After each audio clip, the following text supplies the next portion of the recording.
¿Cómo anda, maestro? Porque le ¿Cómo vamos a... andan? Nosotros muy bien, nosotros te empezamos a escuchar. Está lindo analizar con vos cómo está parado hoy el sector, sobre todo el sector de ganados y carnes, en función de lo que venimos analizando ya hace tiempo, ¿no? De lo que tenemos, de lo que representa para la industria, pagar lo que está pagando por un gordo terminado, etcétera, etcétera. ¿Cómo anda todo? ¿Cómo empezaste el 25? Todo bastante bien, esperando que llueva, pero bueno, nos está tratando medio mal. Le ha retirado un poco el agua. Sí, nos contaba Leo. Este, Para ustedes allá en Entre Ríos a partir del 20, 22, nos decía recién, empieza a cambiar un poco el panorama de tantos días sin lluvia, ¿no? sí, sí, esperemos que llueva pronto. Este, Contame cuál es la realidad de los campos de Entre Ríos en este momento, ¿no? Ante esta situación. no, vos viste que ahí, digamos, toda la provincia es muy dependiente de las lluvias en el verano. Son suelos que eh, tienen poca capacidad de dar el agua útil, ¿no? Entonces, cuando empiezan estos calores y estos soles, eh, con pocos días nomás que no llueva, ya la seca se empieza a sentir y mucho. Enseguida, obviamente, los cultivos, todos los cultivos, soja, maíz, están sufriendo, pero también los campos naturales, enseguida vos empezás a ver cómo se empiezan a quedar eh, secos y empiezan a moderar y a bajar el volumen de pasto que ofrece. Así que bueno, Se terminó la bonanza de la primavera, ¿no? De esa primavera que había llegado. fue un diciembre muy bueno. eh, Eso lo vimos medio en todo el país. Ujú. Eh, Incluso yo creo que a pesar de eso, es decir, una cosa que me llama mucho la atención, mirando un poco todo lo que es el mercado ganadero, es el volumen de hacienda ofrecida en diciembre. Eh, de hecho, el volumen total supera Sí, ampliamente lo que uno pensaba que iba a ser la faena total, ¿no? Que uno la ubicaba en 13 millones y medio el año pasado sí, y está más cerca de los 14 que de los 13 y sí, sí, medio, ¿no? sí. 13 millones 900 y moneda. 13.900, un dato, ¿no? Un dato que Sí. sorprendió con el sprint final, sobre todo, como vos decís, ¿no? Sí, y bueno, yo ahí analizando un poquitito los datos, porque una vez que las cosas suceden, uno dice, bueno, ¿por qué pasó esto? ¿No? Entonces, lo interesante es ver que a pesar de tener un diciembre, un noviembre y diciembre llovedores, vos te encontrás con un diciembre en donde el peso de faena de la mayoría de la hacienda cae, salvo las vacas, vos tenés novillitos, novillos y vaquillonas con un peso inferior al de un año atrás, incluso inferior obviamente Ujú. al de noviembre, ¿no? Entonces, decir, ¿qué pasó acá? ¿Por qué habiendo pasto y habiendo posibilidad de seguir cargándole kilos, esta hacienda sale al mercado? Entonces, uno trata de relacionar y yo ahí te mandé un gráfico, el primer gráfico, en realidad te mandé más de uno, Ujú. donde te muestra la evolución del precio de la hacienda en dólares libres nominales. Lo que vos ves ahí es un diciembre con un valor muy alto, el más alto de la serie, y eso es lo que a mi juicio me incita a pensar, es que mucha gente ha tomado ganancia. Ha dicho, bueno, yo vendo, posiblemente compro algo de dólares o lo que fuere, eh, y me aseguro este valor. Porque si no, no tiene mucha explicación todo esto que ha pasado. Si vos ves que el número de vacas ha bajado, el peso de la faena de las vacas ha subido, y sin embargo las otras categorías, las que son, digamos, eh, eh, típicamente de engorde, han modificado tanto su volumen en más y su peso en menos, ¿no? Entonces yo veo que este último envión en términos de precios y en dólares, para mí ha tenido que ver. Es importante también remarcar que esto que nosotros vemos como dólares nominales, es muy difícil um, ver el mercado ganadero y actualizar los precios debido a la cantidad de intervenciones que ha tenido nuestra economía, ¿no? Ujú. Yo hice otro gráfico ahí, El Silvio y segundo Julio, gráfico, el el no segundo oficiales gráfico, constantes. constantes, claro, que ahí Ahí está, está tomando en consideración la inflación de Estados Unidos. claro. Entonces vemos que si bien el valor sigue siendo muy alto, el de diciembre, no es el más alto de la serie y tenemos que retrotraernos a 2011 para encontrarlo, ¿no? Es decir, esto está corrigiendo valores. Y ahí uno entiende porque obviamente el valor que nosotros teníamos en 2011 servía en términos de intercambio mucho más que el valor de hoy. Igual el del Entonces, 2016, 2017 inclusive, ¿no? correcto, correcto. Y vos vas a ver, Silvio, que ahí vas a tener una diferencia muy grande cuando yo te muestre este mismo gráfico en pesos constantes. Fíjate vos que en pesos constantes, que es el gráfico que sigue, el tercero, en esos años, 2016, 2017, ya no tenés el pico máximo, o uno de los picos máximos. Es decir, cae. Y esto acá te muestra lo difícil que es analizar todos los precios ganaderos para atrás y su interacción con el resto de la economía, ¿no?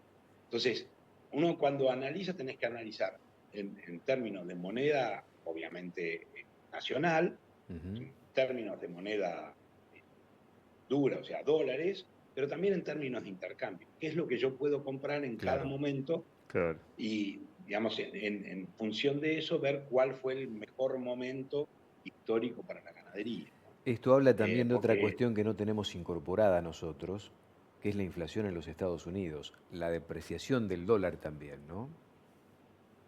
sin duda, lo que pasa es que la inflación nuestra, Argentina, ha sido tan grande y tan desproporcionada que uno toma el dólar como si fuera una moneda que siempre vale lo mismo y de hecho no es Claro, así, claro. ¿no?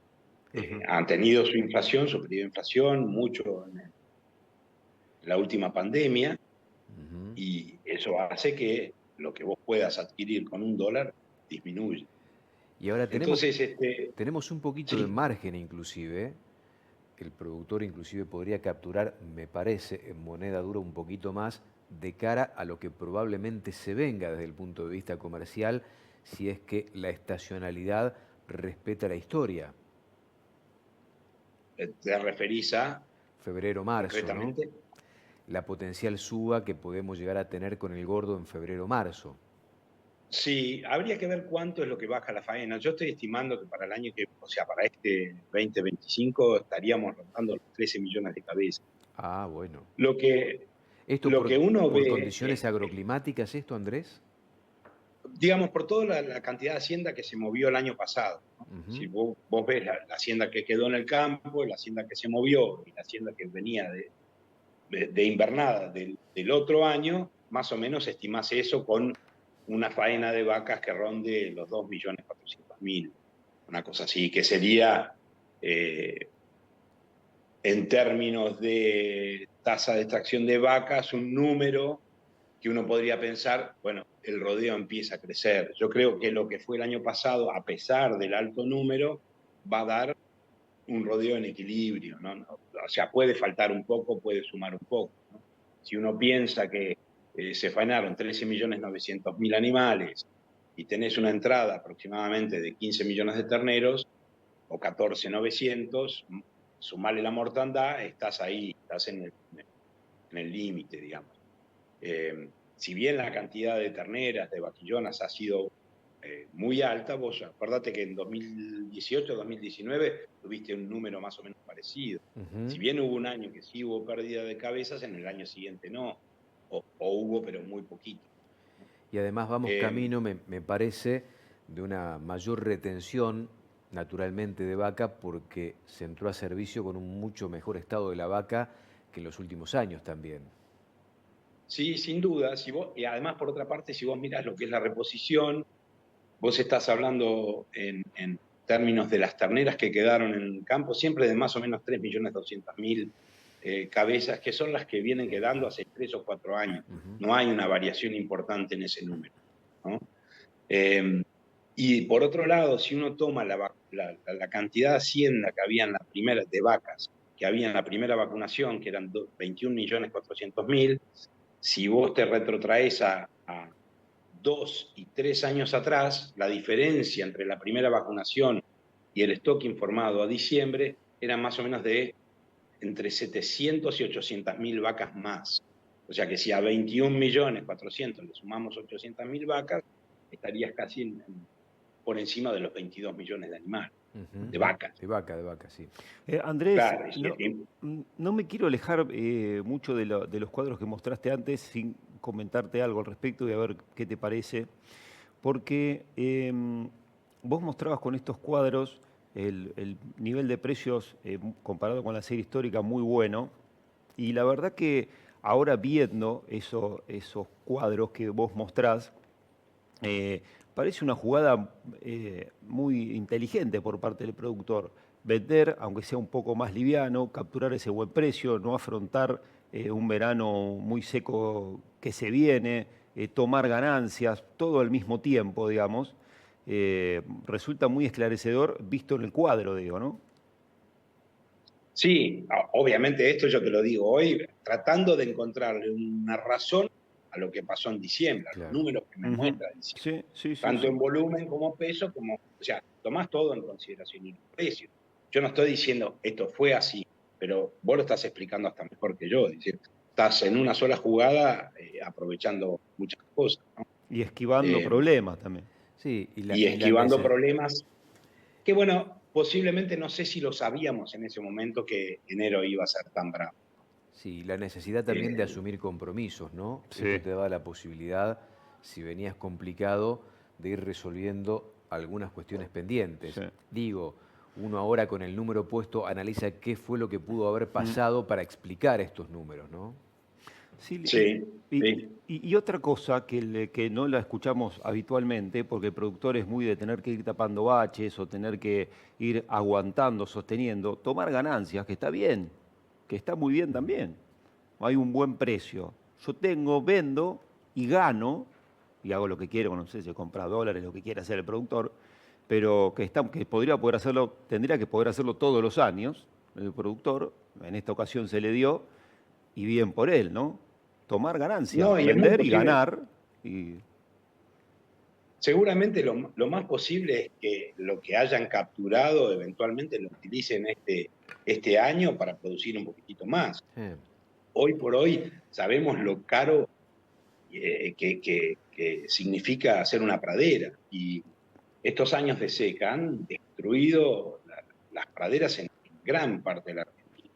Y eso se ve cuando uno analiza cómo se ha ido movilizando la faena y los pesos de faena a lo largo del año, ¿no? Vos ves que la participación del engorde a corral más o menos se mueven en los mismos valores sí. en términos porcentuales que otros años. Estás entre el 28 y el 32% de la faena está aplicada por la hacienda que sale de los corrales. Ujú. Eh, este último diciembre un poquitito más, y si uno toma en cuenta que fue más hacienda, obviamente viene más de ahí. Pero bueno, muy posiblemente sea por estas razones que hemos dado Sí, recién, ¿no? y tan atractivo para el productor que yo no sé si lo pudo llevar a cabo, ¿no? El planteo de poder vender hasta vientres, vientres preñados, y sobre todo en campos de cría, estar a tiro de piedra de la tierra, ¿no? Como hace tiempo tampoco ocurría en esta relación vientre-campo. Si tenés la posibilidad, lo que sí yo sé, que tampoco el movimiento de venta Mm, y compra de campos ha sido muy movilizador eh, respecto, obviamente sí, del año pasado, pero no es que tampoco hay una euforia atrás de eso.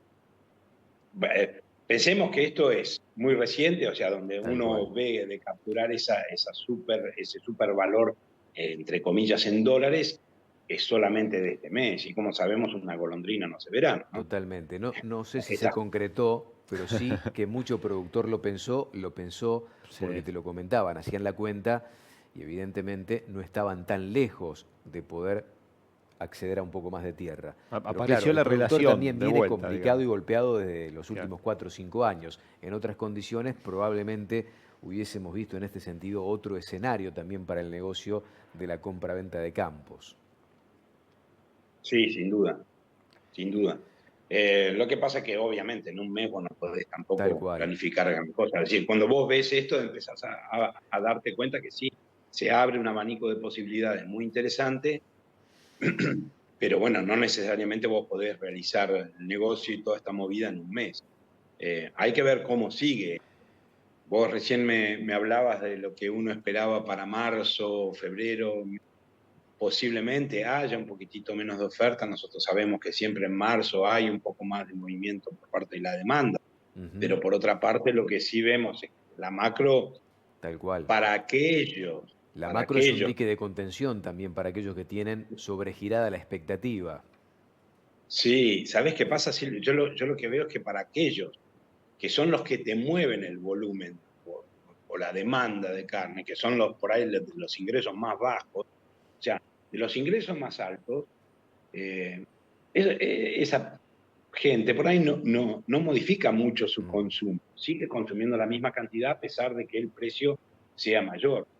Son los de los menores ingresos los que sí modifican su consumo cuando el precio de la carne aumenta. Entonces, eh, y para ellos en particular, uno no ve que se haya movilizado mucho el tema salario. Sí se ha movido, pero en la escala más alta.